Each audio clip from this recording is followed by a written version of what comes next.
As part of the Balkan campaign in April 1941, Germany and its allies occupied and partitioned Yugoslavia. In Serbia, Nazi Germany established the military occupation administration, while Croatia became an independent state under the umbrella of German and Italian forces.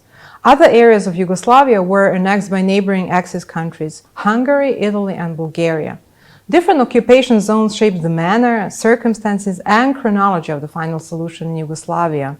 There were about 16,000 Jews in Serbia living under German occupation. Jewish men were murdered in mass shootings in the proximity of Belgrade or in the fall of 1941. The Jews were disproportionately singled out as victims of German reprisals and draconian measures to quell the Serbian uprising against the occupation forces. The next stage of the final solution took place in the winter of 1941-1942, when women and children were taken to the Sajmište concentration camp established on the outskirts of Belgrade. By May 1942, they were either killed on site or in a moving van, in which victims were suffocated to death with carbon monoxide. The Nazis murdered approximately 14,500 Jews, or 90% of the community. Serbia was officially announced Judenrein in August 1942. To put these events into a wider perspective, the first systematic shooting of Serbian Jews in the fall of 1941 took place a few days before the deportation of Jews from Germany began, while the gassing of Serbian Jews in the spring of 1942 was completed even before the gas chambers in Sobibor and Treblinka started operating.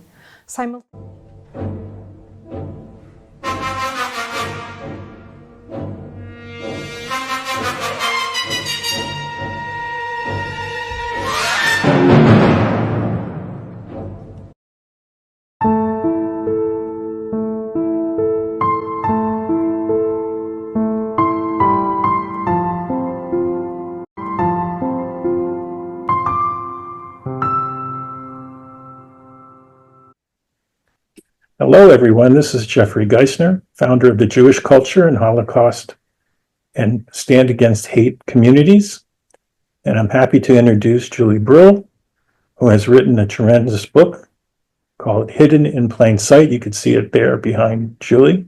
That's available on Amazon. It's about the Holocaust in Serbia and Yugoslavia, which is a really interesting topic that I haven't covered yet. So we're going to start our discussion today, Julie, with having you tell us a little bit about yourself, a little bit about your parents, your time of growing up in a Holocaust family, and then you'll take us into your story. Sure. So I grew up in the 70s and 80s outside of Boston, suburban American childhood. But my father had a very different experience. He was born in 1938 in Belgrade, Yugoslavia. And so that meant that he was not even 3 years old when the Germans invaded. And he would tell me from very early on his early childhood stories. I think it's really normal for parents to tell their children, things that happened to them when they themselves were kids. And for my dad, these were things that happened to him during the war. They were very vivid, snapshots of things that had happened. So his earliest memory was the bombing, the German bombing of Belgrade, and that was April 1941. He remembered the sounds the bombs made. He remembered running through the streets with his mother. They were running towards a bomb shelter. And he remembered coming back, and for some reason, my grandmother had the presence of mind. She took a plate full of cookies and she put it on the wardrobe as they were leaving. And when they came back, my toddler father looked at this plate and was fascinated. It had split in two. And he remembered dropping a cup and the cup had shattered. And why did this special plate with the cookies on it just break into two? And as a little child, I marveled at that. Yeah, Dad, how did that plate, what happened to that plate? And now as an adult thinking about it, it's like, that's the amount of destruction that his young brain could think about. The bombing was a complete surprise. There had been no declaration of war. And reading the accounts, some of the civilians in Belgrade thought it was an air show. They had no frame of reference that they were being attacked.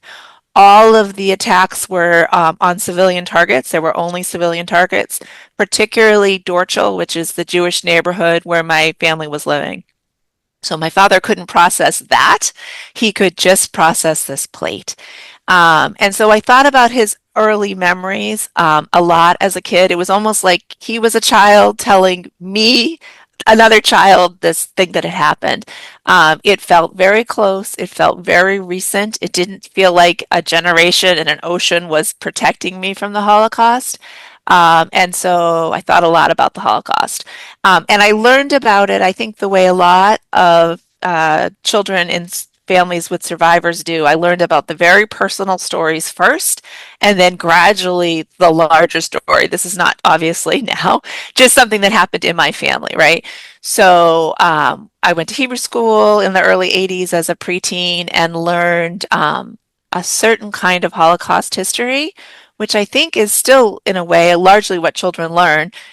We learned about Germany and the slow rise of Nazism and the Holocaust. And we learned about Anne Frank as a child, hidden with her family in Amsterdam. And we learned about the cattle cars and the gas chambers of Auschwitz and what happened in Poland. We did not learn what happened in Eastern Europe. So I had no framework for what my father was telling me, how to plug that into a larger story. Weirdly, I both thought the Holocaust could happen to me like it had happened to my family, and the Holocaust hadn't happened to my family because if it had, why was no one talking about it? So that was sort of where I started from collecting these stories. Well, you mentioned that you have a grandmother. Is that and she was living with you so you had grandparents who survived the Holocaust? My grandfather sadly was murdered, and I can tell you that story, but it very early in the Holocaust, November 1941, before the U.S. had even entered the war with Pearl Harbor. My And grandmother, where and how was he murdered? so these are the stories that my father told me, and I was always trying to understand how they were Holocaust stories. They were and they weren't. But what happened in Serbia was the Germans do this surprise bombing. Within a short period of time, they're boots on the ground. They're occupying the capital city. My father remembers he wasn't supposed to, but he would sneak peeks out the front window. He could see the German soldiers marching by in pairs. His mother told him not to, but he was curious. Little child. And very quickly they are registering the Jewish men for slave labor. And I know that my grandfather was part of that registration because I have his name on a list. Two pictures from childhood of my grandfather. One is his wedding picture, one is him holding my father as a baby. And the third picture, which I wonder if is also a picture of him, it's a picture of the registration of the Jewish men of Belgrade. I've looked at that picture so many times. The faces past the front row are blurry, but I know my grandfather was there that day because his name is on the list, and I found that through my research. So the men are registered to do slave labor. One of the unusual things in Belgrade is they're not in a camp initially. They go home at night. So my grandfather reported 6 days a week for work. He had to, he didn't get paid. Terrible work. What we know from a street pass that I found and translated was he was doing sewer repair.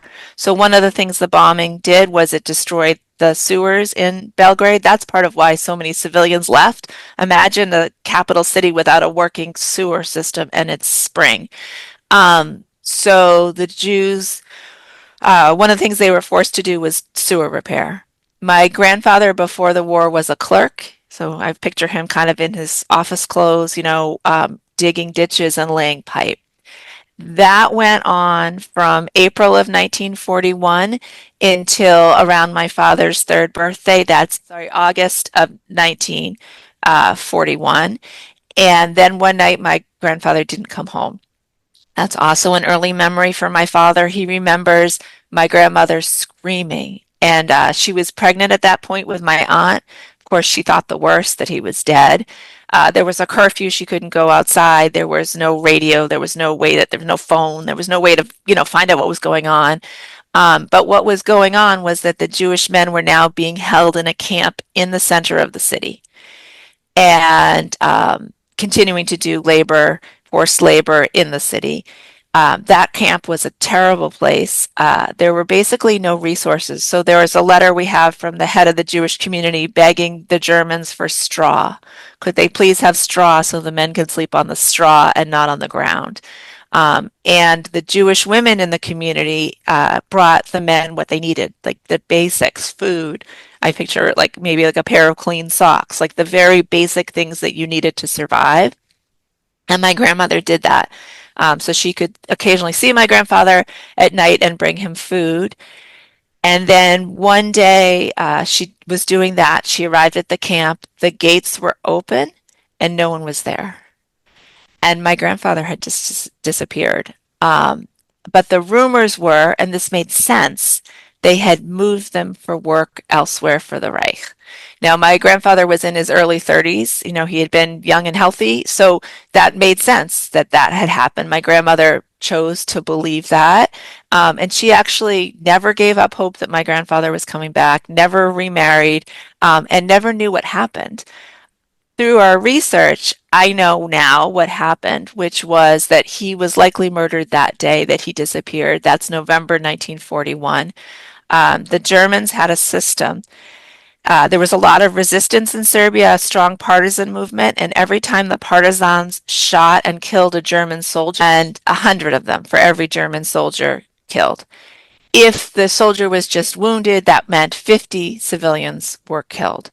So they went through this reserve of men, Jewish men and also Roma men that they were holding in this camp in the city center, and shot them at close range and buried them in mass graves. And we actually know the date now. So we have a yard site date for my grandfather, but that's new in the last couple of years with research. So I know that your parents are still living, right? Yes. So tell me what your father's, is it Brill? Yes. Or was it Brill where he switched it to another name to make it Americanized? That was the name. In the Serbian spelling, there's one L, B-R-I-L, but that, yes, we are Brills going back. And how did he, just tell our audience, how did he come from the Holocaust, from where to where, and how did he get to where? So you're in Massachusetts. I don't know if they landed in somehow, they've always been in Massachusetts, but why don't you tell a little bit about their history? Sure. So after the war, my grandmother goes back to their home with my father, who's 6 or so then, and his younger sister, who was born after her father, my grandfather, disappeared. They live in their home, but it's communism now. Their home is too big, declared too big for them. They live with strangers. They live in one part of their home. Eventually, they move into the Jewish Community Center in their neighborhood. They're in the Jewish neighborhood. And things are terrible. There's still not enough food. There's retribution killings on the street. And my grandmother is just, she's devastated. She's waiting for my grandfather to come home, and she is just horrified at what happened in her country. My grandfather was held in a camp in the city center, and we went there, and you just see, God, people were walking back and forth. They were going to work, they were going home, they were going to see a friend, they were going to a football match, a soccer match. You know, they were just living their lives, walking by this terrible prison where these men who had not committed a crime were held under these horrible conditions. So my grandmother was really just done with Europe. And in 1948, Israel becomes a state.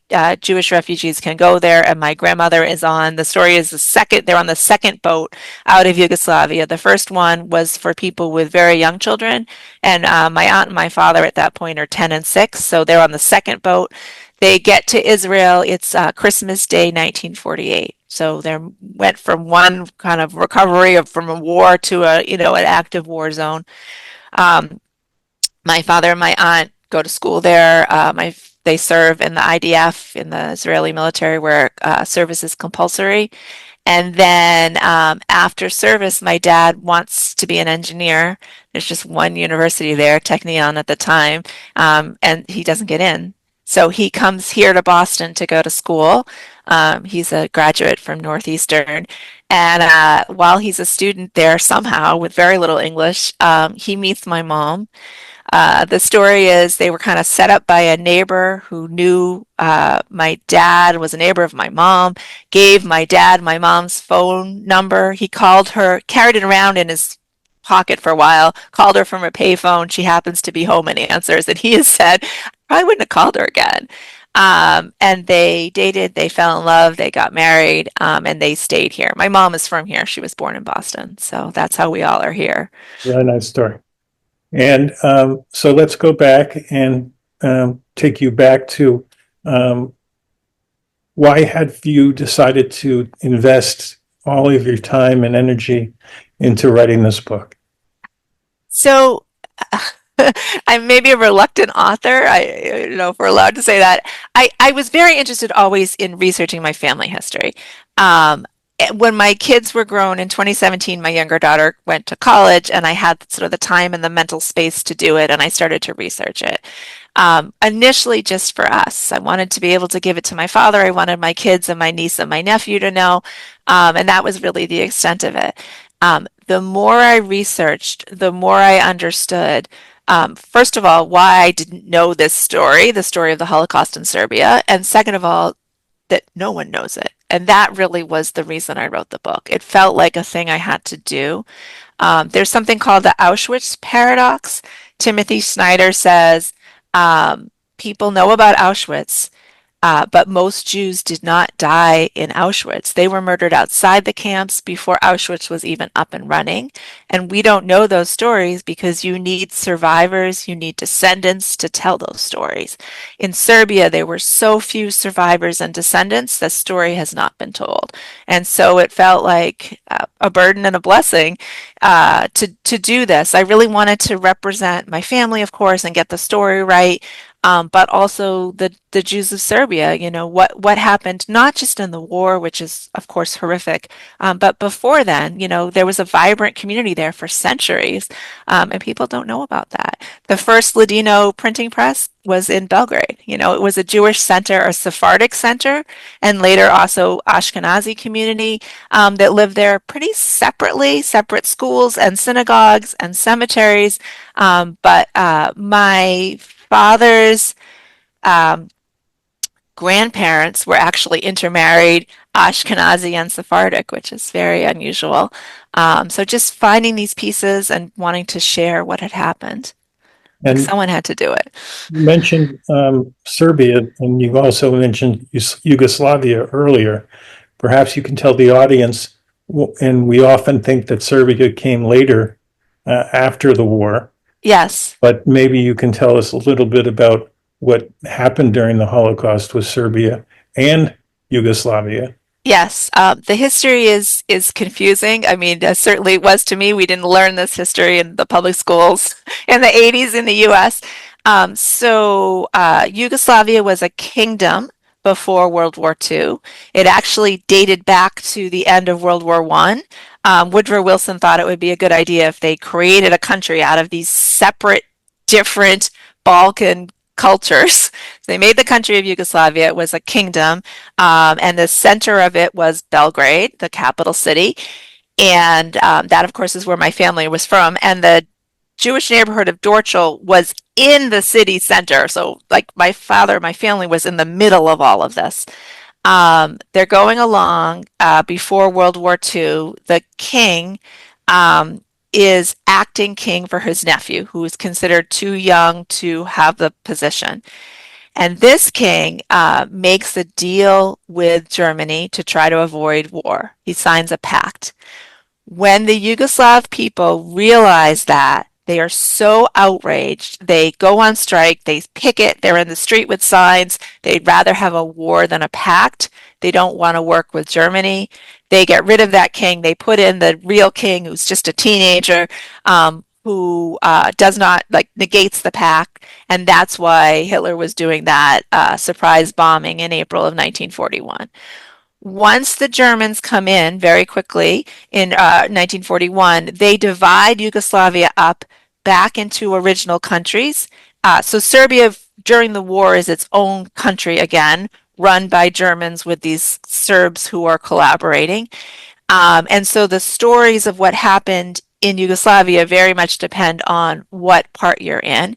And then further, Serbia was split. So the top part of Serbia went to be part of Hungary, which things were pretty good for Jews in Hungary during the war until they were terrible at the end.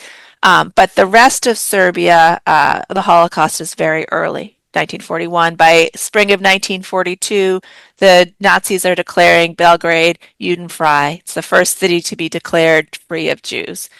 So things are happening very quickly in that part of Serbia. And so when you were writing your book, did you also discover how many Jews were killed in the Holocaust, both in Yugoslavia and in Serbia? Yeah, so the numbers are very high. In Serbia, it's about 90%. And of this sort of small but mighty Jewish community based in Belgrade. But there were other places too, Novi Sad and other cities in Yugoslavia was a pretty big country. So I think about my grandparents and how, of course, no one could anticipate the Holocaust coming, right? I mean, people knew about anti-Semitism certainly, but no one, I think, had the capacity to imagine the kind of atrocities that were coming. And because it happened so fast and so early, that's part of how I think they got caught in that trap. There really wasn't time to get out. My grandfather had tried to get false papers. He paid for them and they never arrived. But I think he was also hesitant to run because he had a wife and a young child. His wife was pregnant. And so he waited too long. He had brothers who survived who, got out earlier, moved faster. So when you were writing this book, and how long did it take you to write it? I started for real in 2017. I was always collecting family stories, so maybe, I don't know, 50 years. But in 2017, I sat down and started to write it.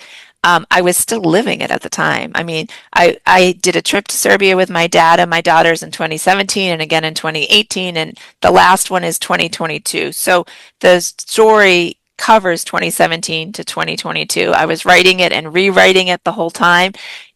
You need to know the ending to be able to write towards it, and I hadn't lived the ending yet, so it was a little like building the plane while flying it.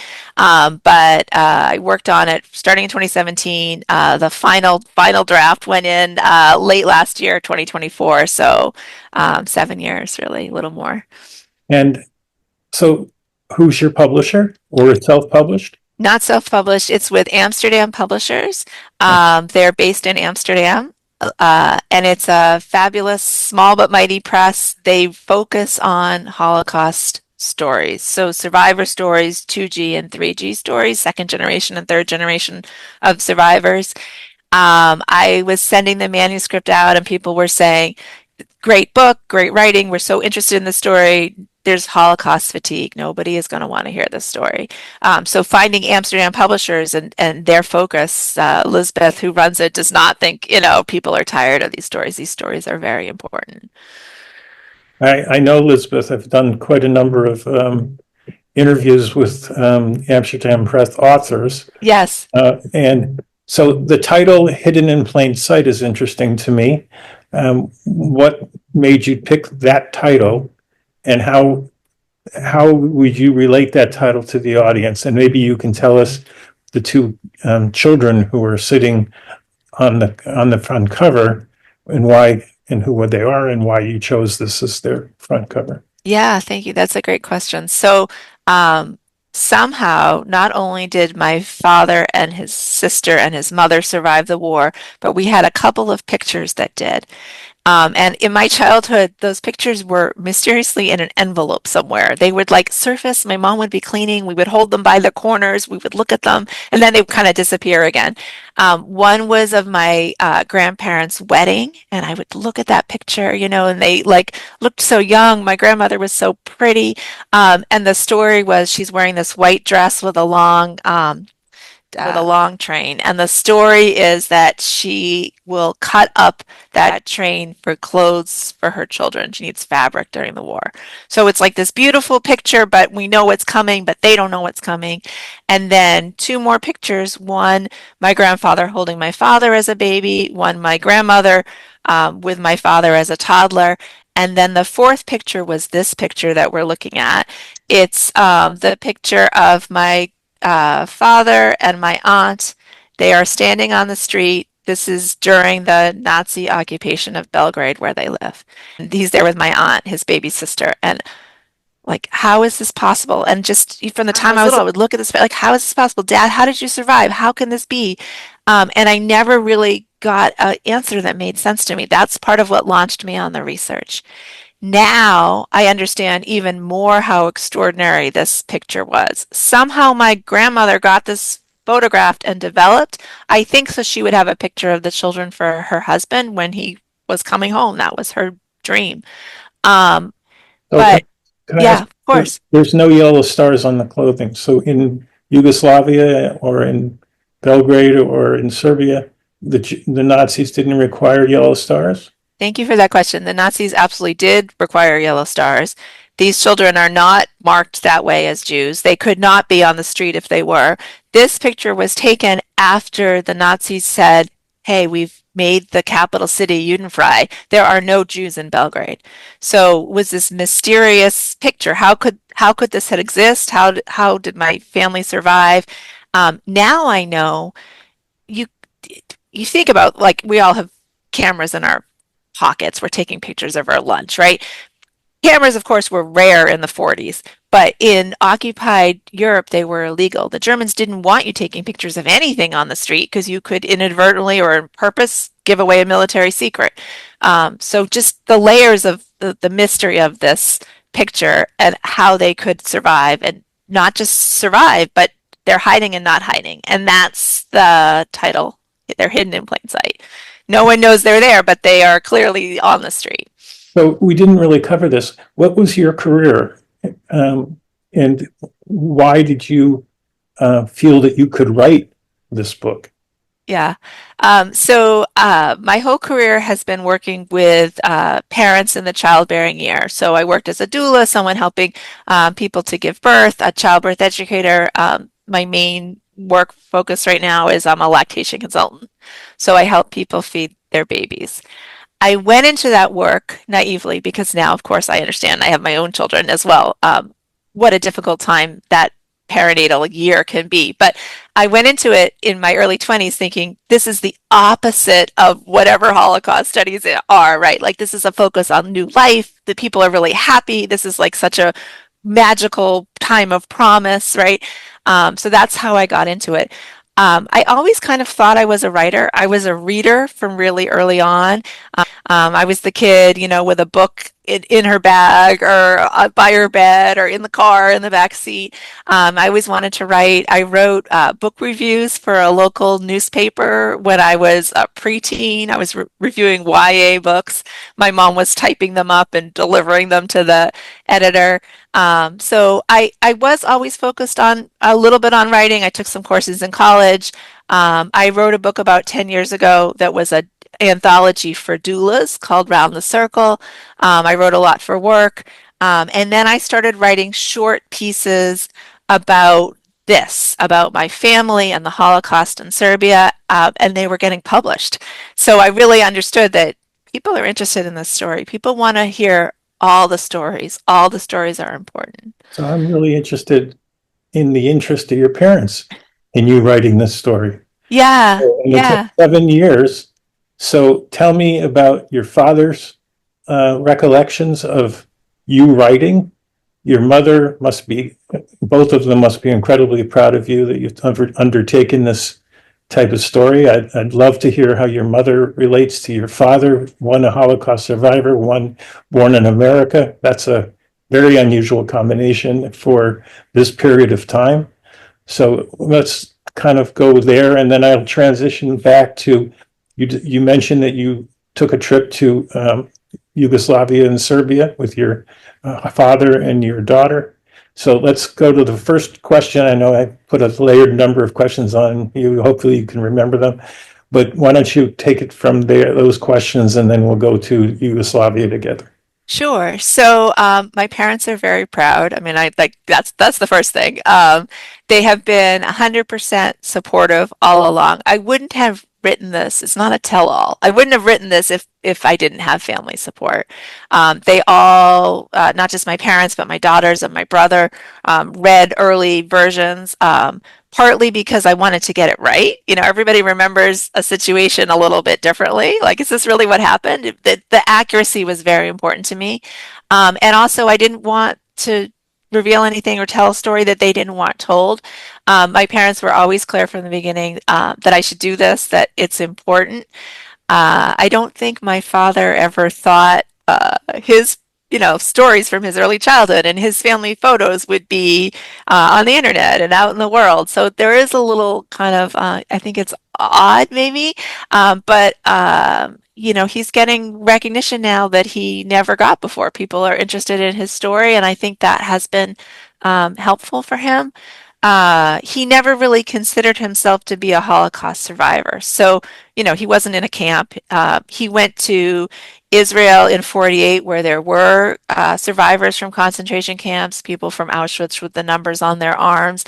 And that became, the focus, of course, and what people thought of as Holocaust survivors.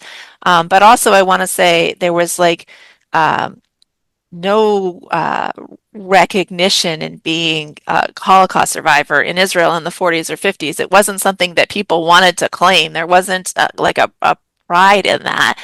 It was very much something that before the Eichmann trials, Israel was not focused on. And then my father came here to the US in 64 and went to school and worked like an immigrant and, just focused on making a life here. So it wasn't anything that he's ever really focused on or talked about until recently. He's now done an interview for the US Holocaust Memorial Museum in DC. So that is very nice. And he's, come to some events with me. So I think that that's been something that we are doing together. He hasn't gone into schools and talked about it himself? He's not done that, no. Okay. And how did your mother and your father's relationship get impacted by the Holocaust?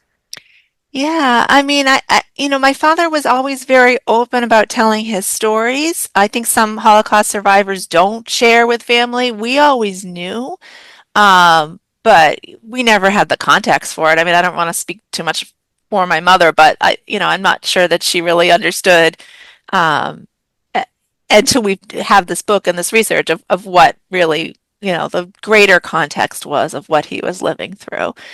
Certainly their childhoods were very different. My mother grew up here, middle class. My grandfather was a doctor. He had come as a 12-year-old. But he worked his way, learned the language, worked his way up, became a doctor. My grandmother went to Tufts, which is very unusual for that generation. She was born in 1910. My mother grew up sort of in a solid, settled way here. Very different experience from my father. And so let's now move to your trip. What did you decide that you had to get up and go? And you obviously didn't go on your own. You decided to take your father. It's quite amazing also that your father wanted to go back. Yes. I wanted to kind of just recoup. I'm one of the Holocaust 2Gs. My parents, both survivors, never spoke. Right. It's almost verboten to ask a question. They went from my mother from Auschwitz to tried to get to Israel or Palestine, 1947, was stopped at Port Tel Aviv and sent to Cyprus for another year. Yeah, My terrible. father escaped from Nazi Berlin in 1935 at age 15, 2 months after the Nuremberg laws were passed on a program called Youth Aliyah out of Germany with teenagers over 10 years. He went alone with 100 teenagers through Italy on a ship Galilee to Port Haifa. He then grew up in Kibbutz Ugor, which is right outside of Haifa. And as your father was there in 1948, my father was in the Air Force, Haganah Air Force, fighting in 1948. My mother was released from Cyprus and she came over to Port Tel Aviv. And my parents met at the Golden Beach in Tel Aviv and were married in 1950. They came to the United States, sponsored to Allentown, Pennsylvania in 1954 with my sister. Yeah. All the stories are they're fascinating and they're improbable, like that anybody survived and could function in a somewhat normal way. When you get into this niche, and you probably already know this, it's a very small world. When I first started this group, it was because, and I can just step back for 2 seconds and say that I wanted, because of my parents never talking about it, I was traumatized. And I can remember in the 5th grade that my teacher separated the good kids from the bad kids. Yeah. And put the bad kids in the back row. And it just so happened was like a pretty populated Jewish elementary school. And every morning would play Jose Feliciano's Light My Fire. And I didn't want to go to school. Yeah. And that's, knowing now, that's probably the first time I experienced anti-Semitism. And throughout my technology career, every time something kind of was a difficult challenge, I had Nazi nightmares. Yeah. And so I wanted nothing to do with the Holocaust. I never read a book. I never watched a movie. I never went to a memorial service. I never even could watch Hogan's Heroes growing up. And when I retired with my wife, Myra, of now going to be 39 years, we moved to San Diego from Minneapolis. I'm originally from Allentown, Pennsylvania. I'm now in Philadelphia. We ran into, we went in October of 2019, and we eventually met the show group in San Diego, which had about 150 members. And I was invited to go. I didn't want to go. Myra forced me to go.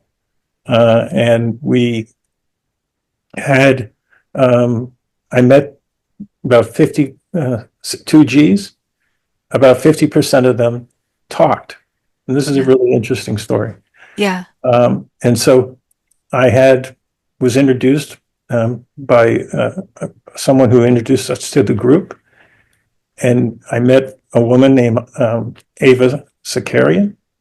And Ava and I and Myra were talking, and Ava said to me, well, where was your mother from? And I said, Košice, Czechoslovakia. And she said, well, was your mother in Auschwitz? I said, yes.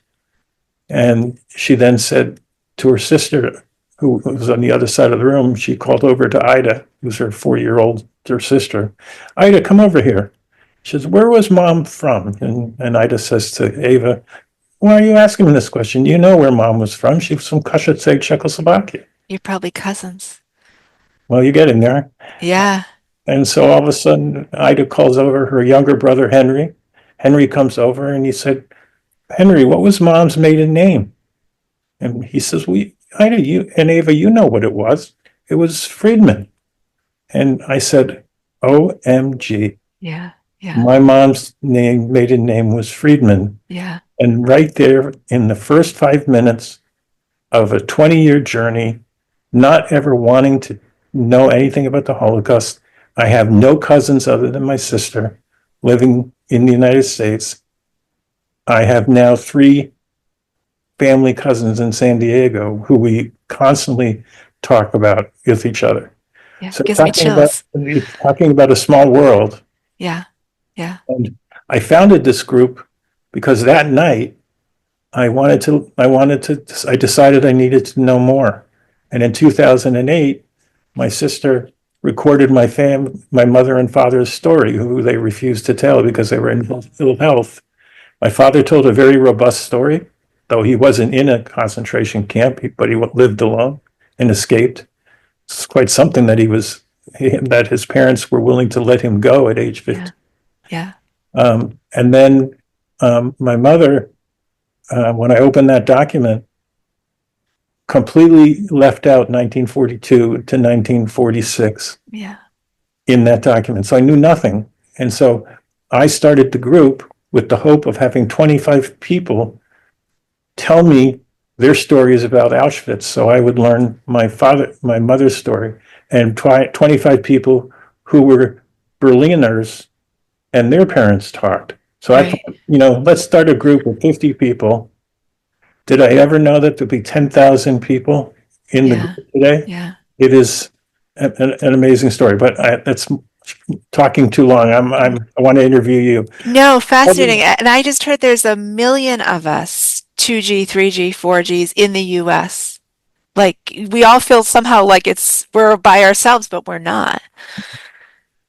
So coming back, let's talk about your trip.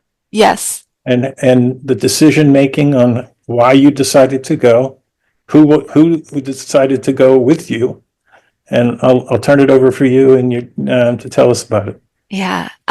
So I always wanted to go to Belgrade. It felt a little like Oz, like this place you couldn't get to, this magical place, partly because of my father's stories, but partly growing up in the Cold War in Yugoslavia. It was communist. It was very far away. My father was here working like an immigrant. There wasn't time and money, and I don't speak Serbian, and there were all of these barriers. Was I was an adult and starting to think about it, then there's the Balkan Wars. So all of these things in the way. And suddenly I just realized like we could go. I actually opened the book Hidden in Plain Sight with a scene. It's my dad and my daughter Rebecca and I, and we're on her laptop on Google Maps. And my father is navigating, she's driving, like we're in the Google car, and we're going through Dorchel, through his neighborhood. We're looking at the house. We're looking at the synagogue.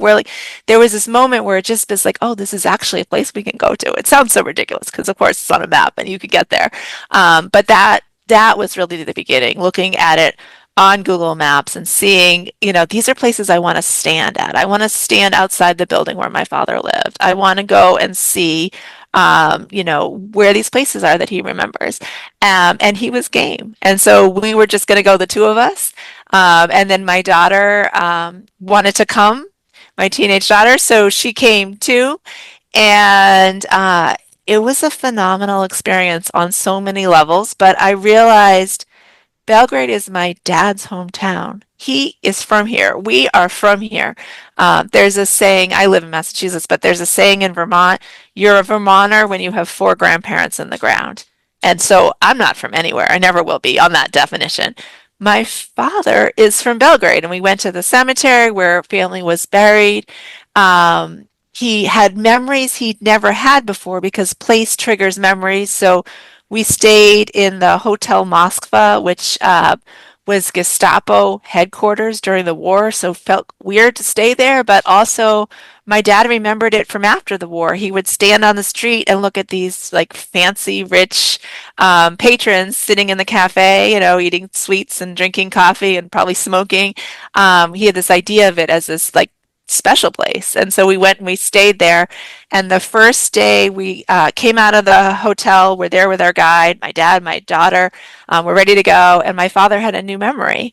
And what he remembered was his aunt had lived across the street from the hotel. He was explaining it above the elevator. My dad's an engineer. So he remembered the elevator engine, the mechanics of it. She lived above that. And they went there in 1948 to say goodbye. My grandmother, my father, my aunt, they were leaving forever. And he remembered going to say goodbye to her there. So he was like very much from the place that we were standing. That was very powerful. And he remembered everything. At one point, the guide's car stalled and we decided to walk. We get out of the car and I think, we're so far from the hotel. We've driven in this big circle, and my father makes a beeline. He knows exactly where we are. He knows exactly where we're going. Like he has the map of the city in his brain. So your father is how old when he left? He was 10. So he was born in 1938. They left as soon as they could in 1948. He was Memories 10. are that clear. So clear. He said he never had a radio or a TV. The thing he did was he went outside and he walked. He just walked. That was like the thing to do. Wow. And so the impressions that you were left with, I'd like to know if you would ask your daughter what you think her top impressions were, and if you would ask your father, what do you think his top impressions were? Oh, that's so. One of the things that really surprised me was how welcomed we were by everyone, by Serbians coming back. And I say coming back, I hadn't been there before, but it felt like coming back. You know, you fly into the Nikola Tesla airport, that's the airport in Belgrade, and we think of him as an American immigrant, right? Came from Serbia. Like they still hold a place for people who have left. And there is this leaving and coming back that I couldn't imagine, that was really affirming. At one point, on a second trip with my other daughter, we're sitting in this cafe at the Hotel Moskva, watching people walk by, people watching, you know, and do we look like them? Do they look like us? Do we pass as Serbian? We are Serbian. There's like certain things that we do because of this heritage. Across the street from the hotel is a Pelachinki stand. A Pelachinki is like a crepe, but it's not exactly a crepe. And my mom made them. She still makes them. Like on a Sunday morning, you make them one at a time, so it takes a lot of time. But it was like this special treat, and I thought pelachinkis were a thing we just ate in our family. Sophie, my daughter, thought they were a thing from Israel. They're a thing from Serbia. You know, like Mhm. culture is transmitted through food. Like we have this other piece, and so again and again we were shown that, and that really struck me.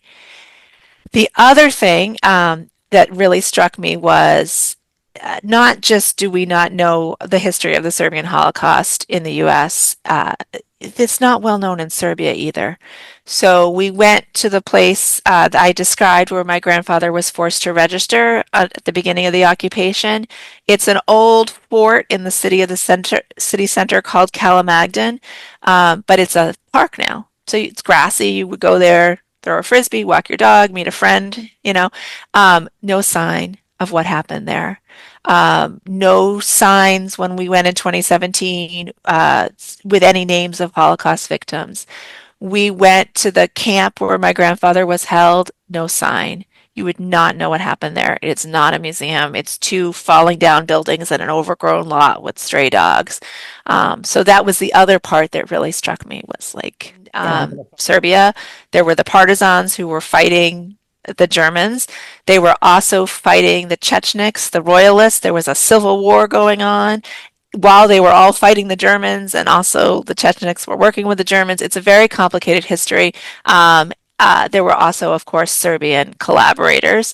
The documents I have from that time for my family are in Serbian. So the street pass with my grandfather's name on it is in Serbian. The registration list of the Jewish men is in Serbian. So there was a lot of collaboration as well as resistance.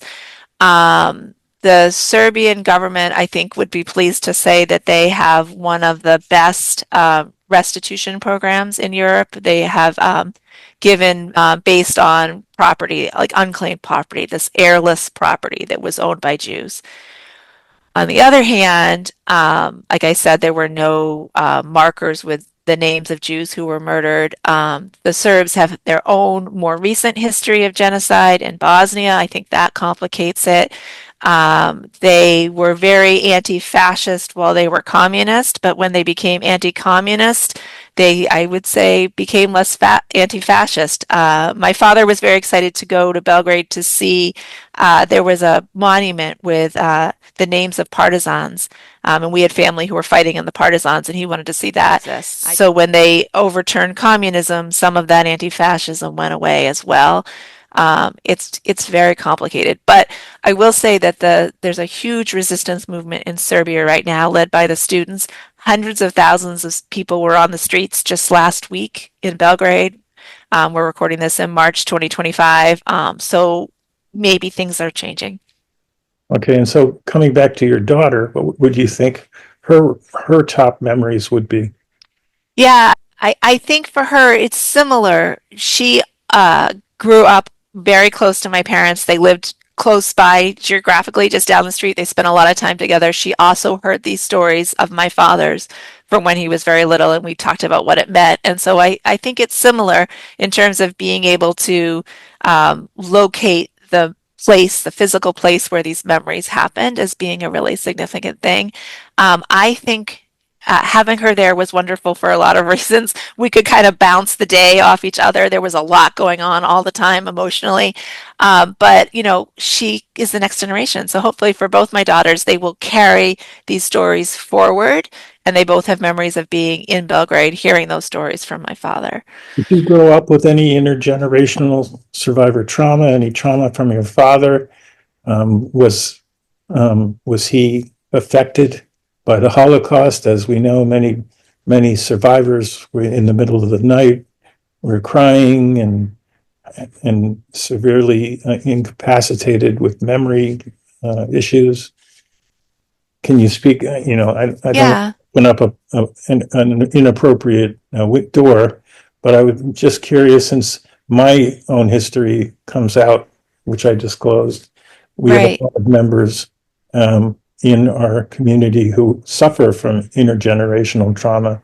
And now with the October 7th war, people have kind of returned to what it was like for them to hear their parents speak about the Holocaust, watching the television about babies being killed and burned.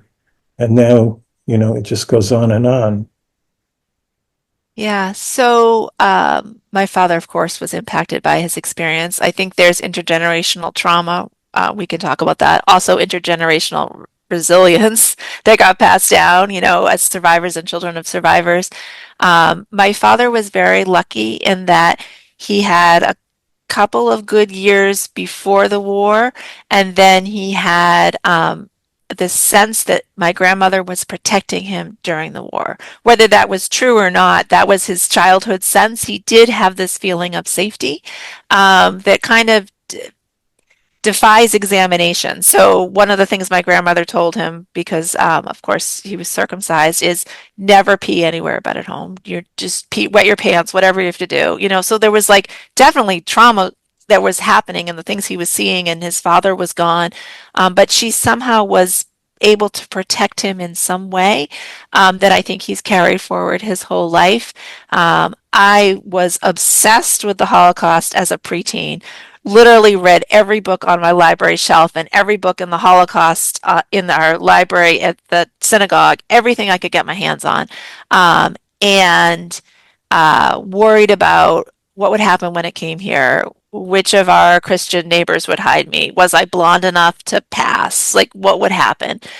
And then after that, I just ignored it. It's maybe similar to what you did, Jeffrey. Through my high school years at college and having my kids and trying to shelter my kids from that history, like I did not want to think about it or talk about it. It doesn't really work. You, of course, can't just push it away and pretend it didn't happen. But I was not focused on it. And now having written about it, so many people have told me, oh, I had that same experience. I read Anne Frank and I wondered how we would hide in our house. Like I think it's a much more common experience than I knew at the time. But at the time it felt very isolating. Um, just, with all these worries. When I started to do the book, it came back.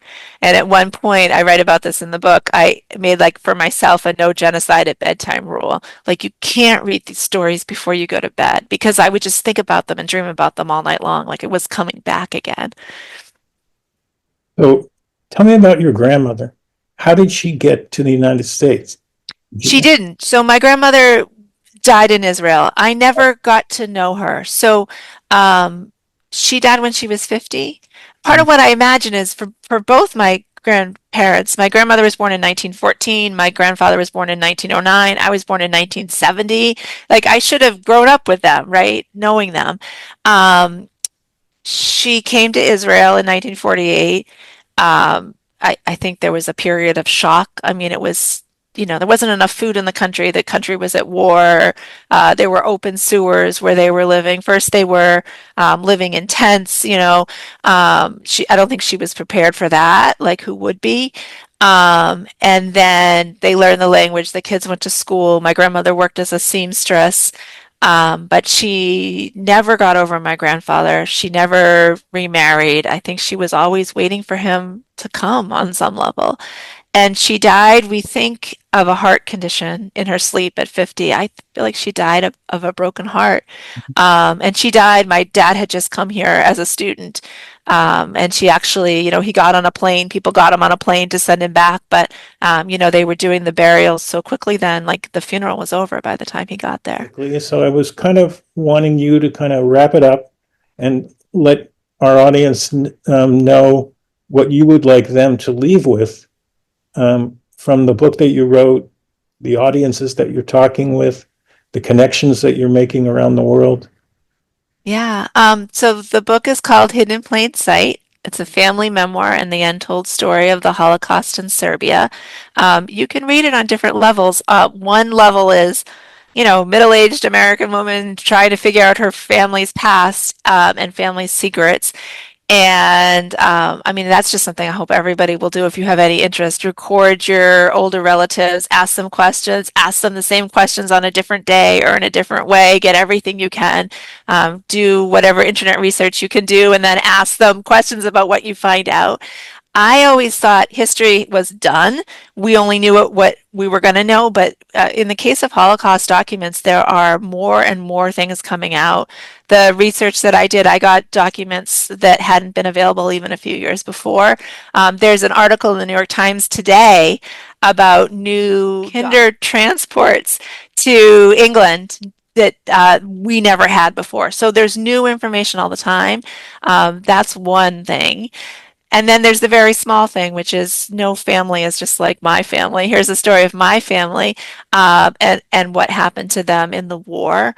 And I really tried to write about the larger story about the Jews of Serbia and to pay tribute to that community, which, by the way, there are still Jews in Serbia. There is a small and mighty community there still, but to tell the story of what happened because people don't know.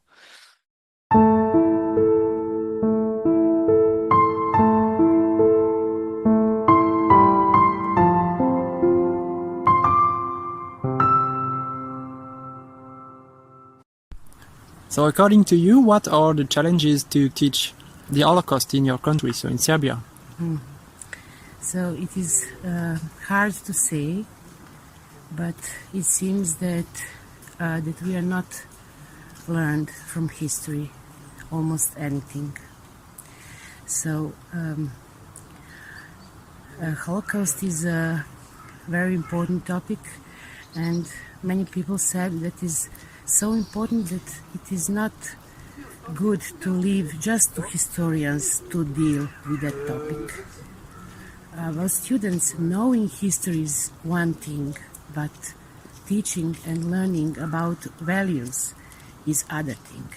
So I believe that attitudes are more important than facts. Of course, you need facts to build your attitudes. I believe that most challenging question about teaching Holocaust is to inspire students to think what is my connection with that topic? Why I have to listen that? What is my business with that? Is it something what touching me or I don't have connection with that? What shall I do if I be a perpetrator maybe? Can I be a victim? Or maybe can I be bystanders or something similar, Because we never know how we will be reacted in some extreme situation. And it is very important to inspire students to think about it, to worry about it. What is my connection with that topic?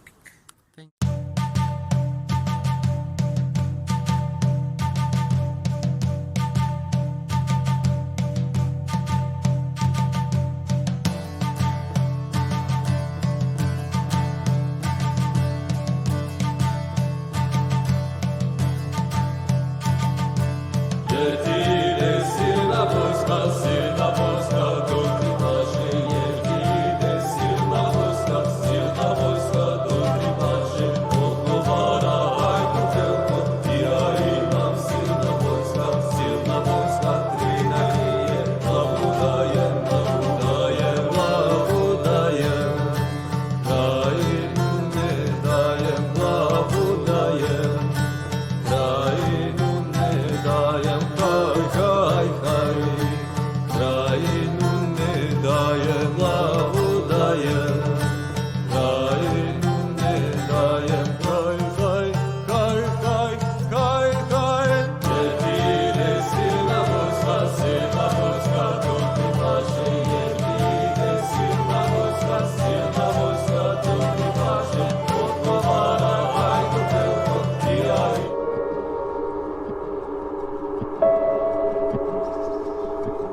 you.